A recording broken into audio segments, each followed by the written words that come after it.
आज सुनाने जा रही हूँ मैं कथाकार गजेंद्र रावत की कहानी कस्तूरी। ये कहानी बहुत ही संवेदनशील और इमोशनल कहानी है। आप सुने और बताएं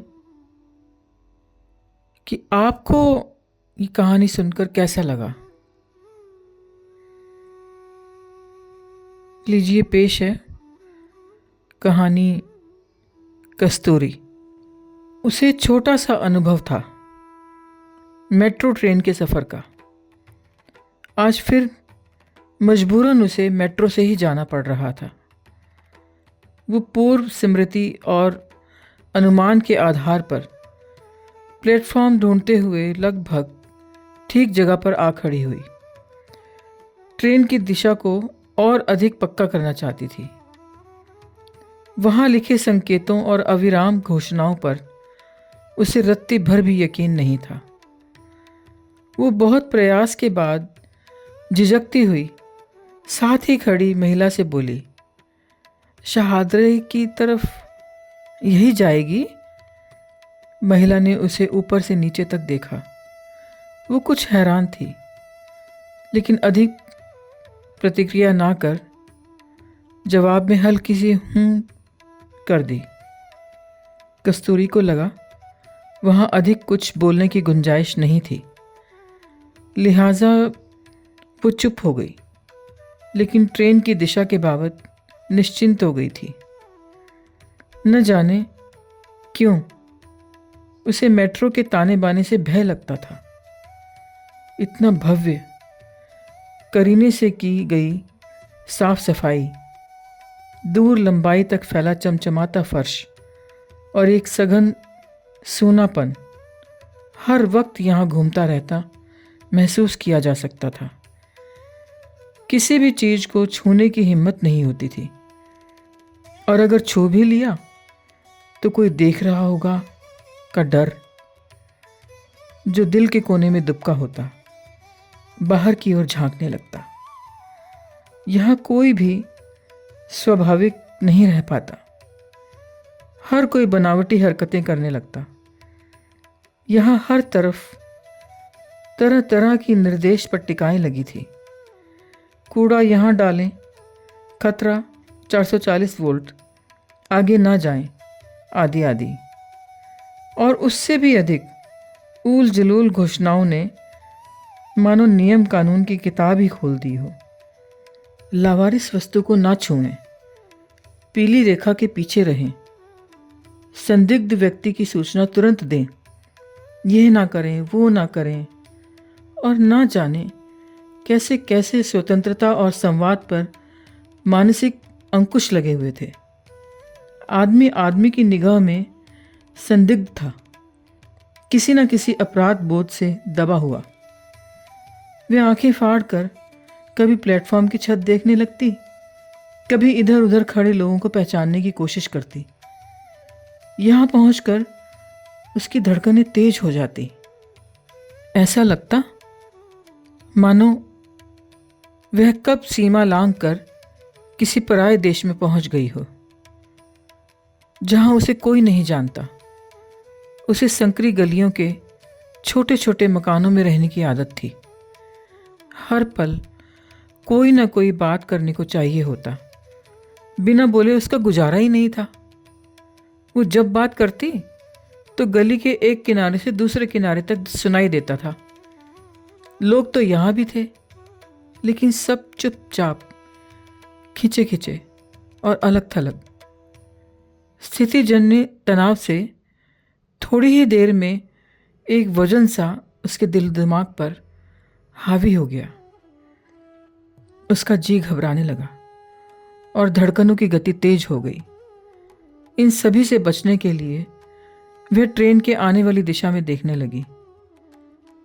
प्लेटफॉर्म के नीचे की सड़क पर दौड़ते ट्रैफिक का शोर पहाड़ी नदी सा सुनाई दे रहा था। वहीं सामने मेट्रो की पटरी गुमसुम, उदासीन, बेजान पड़ी थी। वह अब पटरी के साथ साथ दूर क्षितिज तक देख रही थी। विवाह के 1 साल बाद वह शहर की अनधिकृत कॉलोनी में आ गई। अनेक विरोधाभास होने के बावजूद शहरी मोहल्लेदारी में घुल मिल गई।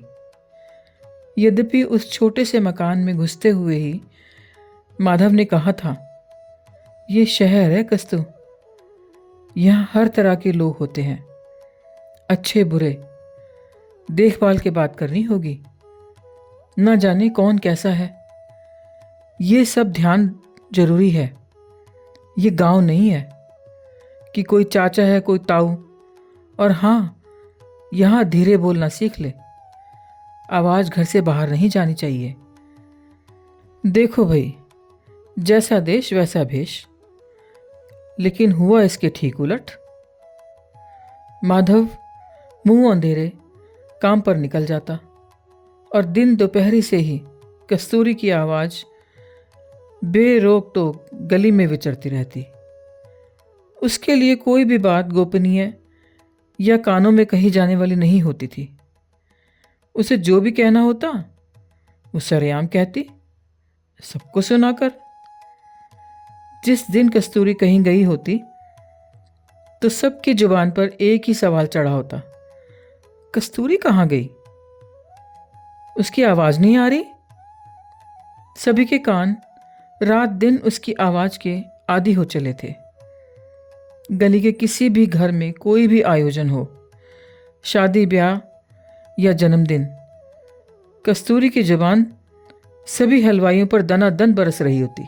कभी टेंट वालों को उनके बदइंतजामी पर बुरा भला कह रही होती, कहीं किसी को हारी बीमारी हो तो अस्पताल जाने में कभी उसके पांव नहीं थके। वह सबसे पहले मरीज के सिरहाने पहुंचती। छोटी छोटी बातें, किसी का गैस सिलेंडर खत्म हो जाए तो इसकी सूचना भी उसकी आवाज में गली भर में फैल जाती। निस्संदेह कहा जा सकता है कि वहां रहने वाले लोग बाग पूरी तरह निर्भर थे कस्तूरी और उसकी कभी चुप न रहने वाली जबान पर। ट्रेन किसी अजगर की तरह रेंगती हुई प्लेटफॉर्म पर आ पहुंची थी।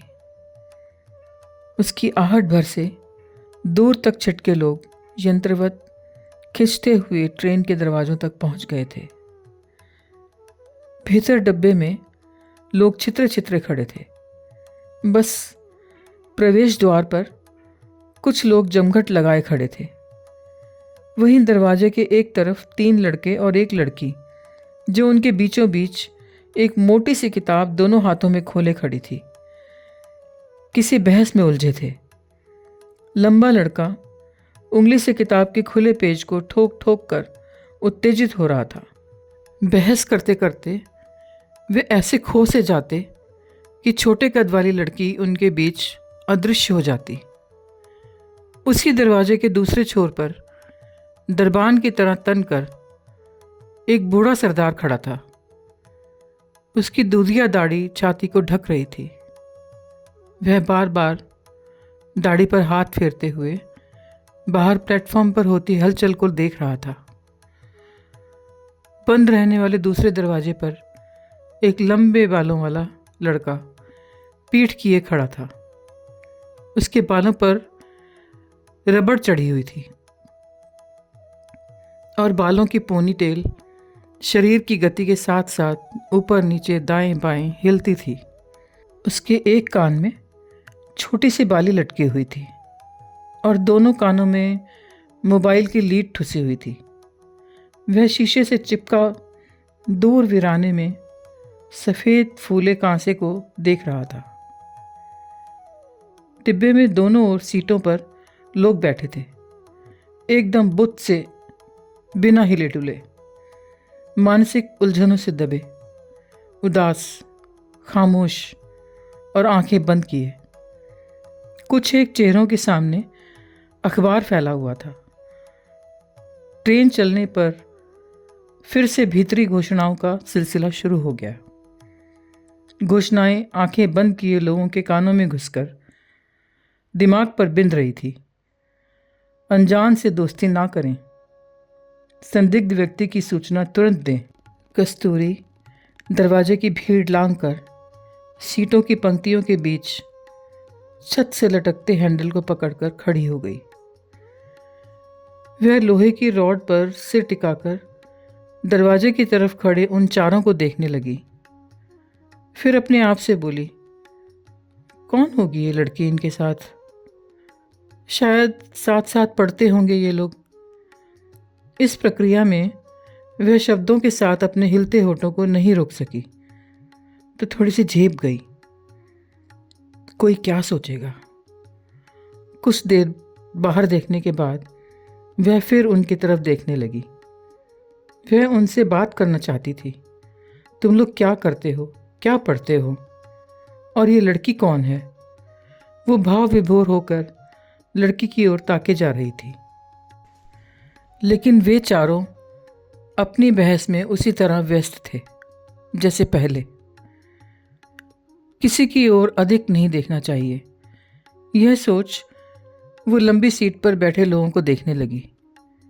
ये वही लोग हैं, उदास, गूंगे। ये किसी से आंख भी नहीं मिलाते। कहीं बात न करनी पड़ जाए, उसने सोचा। उसे याद आया, घर से निकलते समय देहरी पर खड़े होकर माधव ने कहा, मेट्रो से ही जाना, बस की धक्का मुक्की से तो बचेगी। नहीं नहीं, मैं मेट्रो से नहीं जाऊंगी, वो लगभग चिल्लाई थी। अरे, वो बिल्कुल घर के आगे उतारती है, बस 5 मिनट ही पैदल चलना पड़ता है, माधव जोर देकर बोला था। वह सब तो ठीक है, लेकिन मुझे मेट्रो के लोग अच्छे नहीं लगते, वो मुंह बनाकर बोली। मुंह फुलाए रहते हैं हमेशा। अरे, लोग तो एक ही हैं, बस में भी वही जाते हैं, वहाँ भीड़ में बुरा हाल हो जाएगा, और फिर घर के लिए कितना पैदल चलना पड़ता है। मेट्रो से ही जाओ। ओफो, मेट्रो, वो बोली थी और पैर पटकती हुई स्टेशन की ओर चलती थी। डिब्बे में अचानक मची अफरा तफरी से उसका ध्यान बटा। गेट के समीप खड़े लोग पीछे हटने लगे, मानो कोई लहर पीछे की ओर चली आ रही हो। लोग पीछे हटते हटते कस्तूरी तक आ पहुंचे। वहां गेट से सटा बूढ़ा सरदार चक्कर खाकर पीछे की ओर गिर पड़ा। सब लोग बूढ़े के गिरने से घिरी जगह को छोड़कर तेजी से पीछे की ओर हट गए थे। वहीं गिरते हुए बूढ़े का कोई अंग उन्हें छू न जाए। कस्तूरी ने कौतुकवश दोनों लोगों के बीच से देखा। बूढ़ा फर्श पर गिर चुका था। बूढ़े के सामने के लोग गेट के दूसरी ओर सिमट गए। कुछ देर तो भौचक्के होकर नीचे गिरे बूढ़े को ताकते रहे, लेकिन थोड़ी ही देर में सामान्य होकर सबने नजरें फेर ली और बाहर की ओर मुंह घुमा लिया। लोगों को हटाकर कस्तूरी बूढ़े की ओर लपकी, पर वो बेसुध पड़ा था। उसकी पगड़ी एक तरफ की सीट के नीचे लुढ़क कर पहुंच गई थी। सीट पर बैठे लोगों ने सिर्फ पगड़ी के स्थान से अपने पांव दूसरी ओर मोड़ लिए। बालों में लगा कंघा दूर फर्श तक छिटक गया था। वे बूढ़े के चेहरे के नज़दीक बैठकर पल्लू से हवा करती हुई उसकी ठोड़ी हिलाते हुए बोली, क्या हुआ बाबा? बूढ़े की आंखें पलटी हुई थी। सफ़ेद दाढ़ी छाती तक बिछी हुई थी। कस्तूरी ने बूढ़े के पांवों की तरफ खड़े उन चारों को बड़ी हसरत भरी निगाहों से देखा। उन्होंने बहस रोक दी थी। लंबा लड़का कनखियों से देखता हुआ धीरे से दूसरे के कान में बोला, लगता है शुगर लेवल डाउन हो गया इसका। कस्तूरी ने बूढ़े को बाजू से हिलाते हुए कहा, उठो बाबा, क्या हो गया है? अरे कोई देखो बेचारे बूढ़े को। वह अभी भी उन चारों की ओर देख रही थी। वे अब धीरे धीरे बातें करने लगे थे। थोड़ी ही देर में बूढ़े को होश आ गया। उसने आंखें खोल दी। वह अब हर तरफ देख रहा था। जगह पहचानने की कोशिश कर रहा था। फर्श पर सामने बैठी कस्तूरी पर उसकी आंखें ठहर गई। वो पस्त सा सहारा लेकर बैठ गया और इशारे से पगड़ी के लिए हाथ हिलाया। कस्तूरी उसे वहीं बिठाकर पीछे की सीट के नीचे पगड़ी उठाने झुकी। बैठे लोगों ने अपनी टांगें दूसरी ओर हटा ली। पत्थर बने बैठे हैं, इंसानियत नहीं रह गई। वह पगड़ी के खुले हिस्से को समेटते हुए बोली। हवा में उछले तीर से शब्दों से डरकर लोगों ने सिर बाहर की ओर घुमा लिए। पुल के नीचे यमुना का पानी एक सुरमई पट्टी सा दिखाई दे रहा था और दोनों ओर उजाड़, वीरान और रेत उड़ रही थी। पगड़ी बूढ़े की गोद में पड़ी थी। वह अपने बालों को बांधने लगा। फिर पगड़ी पहनते हुए पाँव की तरफ पड़े बैग की ओर इशारा किया। कस्तूरी ने बैग को बूढ़े तक खींच दिया। उसने बैग से कुछ गोलियां निकालकर मुंह में रख ली। दूसरे दरवाजे से चिपका लंबे बालों वाला लड़का जो कानों में मोबाइल की लीड डाले हुए था, वो भीतर की किसी भी गतिविधि से अनजान बाहर आकाश पर नजरें गड़ाए था। अचानक ही झूमने लगा। सभी का ध्यान उस ओर खिंच गया। वह हाथों को ऊपर उठाकर कमर को दाएं बाएं मटका रहा था। सभी अचंभित उसे देखने लगे। अगले स्टेशन पर काफी लोग उतर गए। वे चारों भी। एक युगल चढ़ा और वहीं दरवाजे से सट कर खड़ा हो गया। वे एक दूसरे से इतने अधिक सटे हुए थे, सिर्फ हवा की पतली सी परत उन दोनों के चेहरों के बीच थी। लड़के का कद ऊंचा था, इसलिए वह लड़की के चेहरे पर झुका हुआ था। ट्रेन चल पड़ी। सीटें लगभग खाली थी। चलो बाबा, ऊपर बैठ जाओ। कहाँ तक जाना है आपको? कस्तूरी ने बाजू पकड़कर बूढ़े को किनारे वाली सीट पर सहारा देकर बिठा दिया। बूढ़े ने सीट पर बैठकर अपना बदन ढीला छोड़ दिया, लेकिन कुछ बोला नहीं। ये लोग इंसान नहीं है। ये समझते हैं इन पर कभी कोई मुसीबत नहीं आएगी। अरे अच्छा बुरा वक्त सबका आता है। वो अभी भी खड़ी थी और बिना रुके बोली जा रही थी। सब ने होना है बूढ़ा, हमेशा जवान तो रहेगा नहीं कोई भी। उसका चेहरा तन गया था और आंखें लाल सुर्ख हो गई थी। प्रेमी युगल उसी तरह सट कर खड़ा था। लड़की ने धीरे से लड़के के कान से मुंह जोड़कर कहा, क्या कह रही है ये औरत? छोड़ ना, पागल है, लड़का लापरवाही से बोला। बूढ़े और लड़के के बीच सिर्फ एक शीशे का अंतर था। लड़के के शब्द पिघले शीशे की तरह उसके कानत पर पहुंच गए थे। बूढ़े ने गर्दन घुमाकर लड़के की ओर देखा और आंखें मूंद ली। जब आंखें खोली तो आंसुओं की 4 बूंदें आंखों की गोलाकार परिधि लांघते लुढ़कते दाढ़ी पर आ गिरी और वहीं समा गई। अब खामोशी में ट्रेन की आवाज़ सुनाई दे रही थी। कस्तूरी थक कर बिल्कुल चुप थी।